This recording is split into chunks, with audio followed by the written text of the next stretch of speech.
Good day, my dear brothers and sisters in Christ. I am Brother Marvic Soriano Vargas of the Oblates of St. Joseph.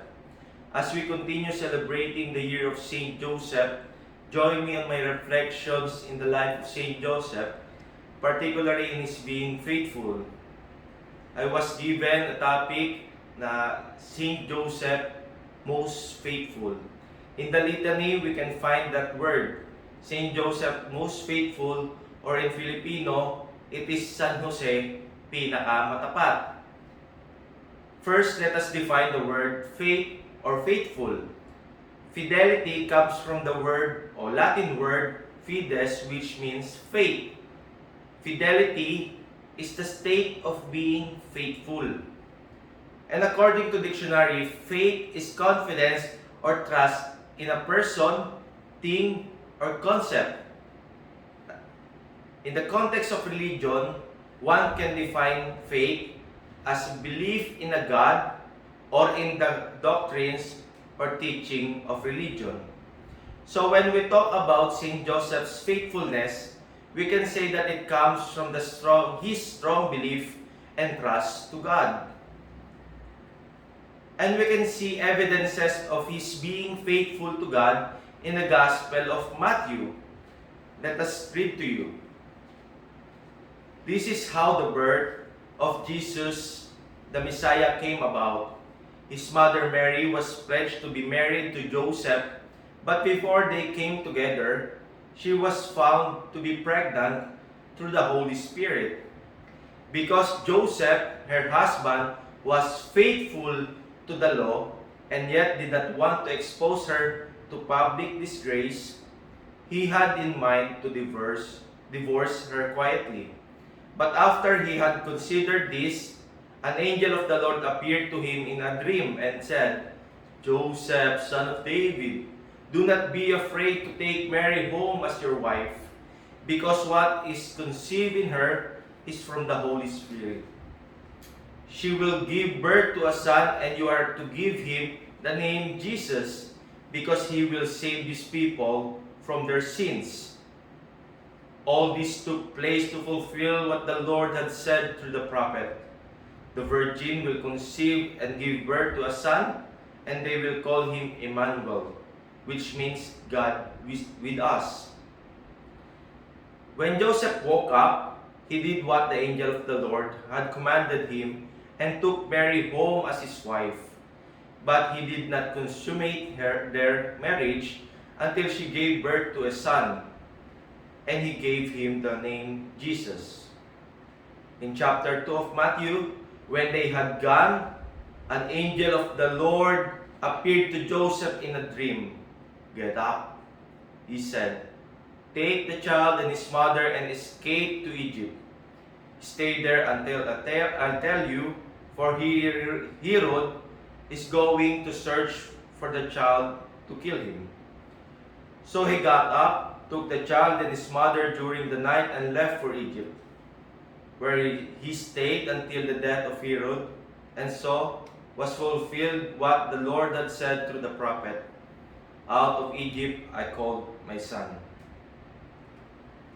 Sa atin pong narinig na mabuting balita, meron pong 5 mahalagang katangian na nakita ko patungkol kay San Jose. And it could also be our guide and help to be also faithful to Him. Itong 5 katangian pong ito ay magiging gabay lamang natin upang kagaya nga po ni San Jose ay matawag rin tayong faithful sa ating pananampalataya sa Diyos. Una, St. Joseph is a good listener. Sa unang tagpo sa ating mabuting balita, nalaman ni San Jose na si Maria ay buntis na bago pa man sila tuluyang magsama. Kaya tahimik na pinlano ni San Jose na hiwalayan ng lihim si Maria upang protektahan ito at ang bata ng sa kanyang sinapupunan. But while thinking of that, at nakapagdesisyon na si San Jose, he heard the voice of the Lord through the angel, the message of the Lord through the angel, who spoke to him in the dream and said, Joseph, son of David, do not be afraid to take Mary home as your wife, because what is conceived in her is from the Holy Spirit. Nakikinig si San Jose, hindi lamang gamit ang kanyang tenga, kundi ginagamit niya ang kanyang puso. Ang kanyang pakikinig ay may pagmamahal sa Diyos. And with this, he proved himself that he is faithful because he listened and followed the message of the Lord. Sa ating buhay, pagsunod sa Diyos. Gaya po ba ni San Jose, marunong ba tayong makinig gamit ang ating puso? Pangalawa, Saint Joseph was silent. Not a word was recorded in the Bible na nagsalita si San Jose. But his faith spoke volumes. Napakarami. Si San Jose ang isang pinakamagandang halimbawa sa pinakamatanda na rin kasabihan, action speaks louder than words. Dahil siya ay gumagawa ng tahimik, hindi niya kailangan ipagmayabang ang kanyang mga ginagawa sa pagsunod sa mga utos ng Diyos. Kasama ng kanyang pakikinig ay ang kanyang paggawa. At ito ay isa pang hamon din sa atin bilang sumusunod sa kalooban ng Diyos.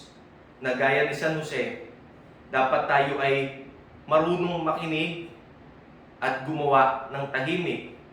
Dahil ang hamon sa atin, kung nais natin tularan siya, ang kanyang pagiging matapat, dapat tayong matutong gumawa ng tahimik, hindi nagmamalaki, hindi pinagmamayabang ang mga inaambag natin sa simbahan, at hindi ipinagsisigawan ang ating sariling galing. Pagkus, inaasahan po tayo na maglingkod sa Diyos na tahimik at magbibigay ng buong sarili para lamang sa kapakanan niya. Next, Saint Joseph believed and trusted the Lord. Si San Jose, sa kanyang pakikinig at pagiging tahimik, naniwala at nagtiwala siya sa utos ng Diyos na kunin si Maria, alagaan ito at si Jesus. Naglakbay siya sa Ehipto sa gitna ng gabi. Walang katibayan siyang nakita o narinig mula sa ibang tao patungkol sa kanyang narinig sa panaginip. Walang garantiya ng kinabukasan. But Saint Joseph remained faithful to God, so he believed and trusted the Lord's command. He didn't even question the angel. He simply believed. And in his belief to God, he gave his full trust in his care. Tayo po ba sa ating pagsunod sa Diyos, sa bawat salita ng Diyos na ating naririnig sa pagdalo natin sa mga misa, o sa mga reflection na gaya nito, marunong pa po ba tayong maniwala, magbigay ng tiwala sa Diyos? Saint Joseph shows us a very good example on how to be faithful. Finally, Saint Joseph was obedient. Saint Joseph is a faithful Israelite and obedient to the civil and religious authorities. Napatunayan ito sa Matthew chapter 1, verse 19. Because Joseph, her husband, was faithful to the law. Or in other translation po sa ating Bible, it refers to the word just man or a righteous man. So meaning, ang kanyang pagsunod, ang kanyang pagiging masunurin, ang kanyang pagiging obedient, ay nakaugat sa kanyang pagiging matuwid, sa kanyang pagiging matapat. Sa lahat ng mga utos sa kanya ng Diyos, si San Jose ay sumusunod na may lubos na katapatan. Kaya siya tinawag na San Jose, pinaka-matapat. It wasn't easy for Saint Joseph to live his own dream. Marahil gaya natin, si San Jose ay napakarami ring pangarap sa buhay. Nung narinig niya na si Maria ay nagdadalawang taon, alam niyang hindi kanya iyon. Marahil gusto niya na sundin yung kanyang mga pangarap. Yung iba niya pang mga pangarap. Pero nung narinig niya ang panawagan ng Diyos, ang mensahe ng Diyos sa pamamagitan ng anghel, ang ginawa niya ay sumunod. Hindi siya nagtanong. Hindi siya nag-alinlangan na bumangon at kunin si Maria at si Jesus upang alagaan. Pinili niya na sundin ang plano ng Diyos. Gaya nga po ng aking laging naririnig sa aking kaibigang pari, si Reverend Father Gerbert Cabaylo OSJ, kahit anong ganda ng plano natin sa ating buhay, mas maganda ang plano ng Diyos para sa atin. Mga kapatid, nais kong ibahagi sa inyo ang isang yugto ng aking buhay dito sa aking pagiging pagsunod sa Diyos. No? Ako po ay maraming pangarap sa buhay. Gusto ko po manatili sa politika. Gusto ko po mag-asawa. Gusto ko po magkaroon ng malaking negosyo upang ako yumaman. Pero napakinggan ko po ang panawagan ng Diyos na sumunod sa Kanya upang magpari, maglingkod sa Kanyang simbahan. Kaya nga po, ako ay patuloy na nagsusumikap sa pamamagitan ng panalangin. At ito pong aking plano sa buhay na ito, lagi ko sinasabi, ito yung magpapasaya sa akin. Ito yung mag-fulfill ng aking buhay. Pero habang kinakamit ko itong mga pangarap na ito, lagi ko naririnig yung sinasabi ni Father Gerbert sa akin. Mas maganda, kahit anong ganda ng plano mo, mas maganda ang plano ng Diyos para sa inyo. Sa kabila ng aking mga tagumpay, aking mga nakakamit sa buhay, hindi ito na-fulfill. At nakita ko ang fulfillment ng aking buhay nung ako'y nagdesisyong pumasok sa seminaryo. Hindi po madali na iwanan ang aking mga sariling pangarap. Pero sa pamamagitan po ni San Jose, natulungan niya po ako na maging masunurin sa panawagan ng Diyos. Ang ating pong pagtugon nito o ang pagtugon na ito ni San Jose ay nagpapakita lamang na kahangahangang katangian na tunay na pagsunod sa kalooban ng Diyos. So if we really want to be faithful to God, it is very beautiful if we will follow the examples of Saint Joseph. Marami pang ibang santo ang pwede nating tularan para tulungan tayo maging faithful. But Saint Joseph shows his very extraordinary way of following the Lord. Saint Joseph was faithful and a just man. We cannot be faithful if we are not just. And we cannot be just if we are not faithful. Bilang pangwakas po sa ating pagdinilay, ang 50 katangian na ito ni San Jose ay ilan lamang sa maraming katangian na ating maaring matutunan at tularan upang tayo din ay maging tapat sa ating pananampalataya at sa ating pagsunod sa Diyos. Sa ating paglilingkod sa Diyos, sa simbahan at sa ating kapwa, tayo naway matulungang makinig o matutong makinig, gumawa ng tahimik, maniwala at magtiwala sa Diyos. At higit sa lahat, tayo nawa ay maging masunurin sa Kanyang mga utos.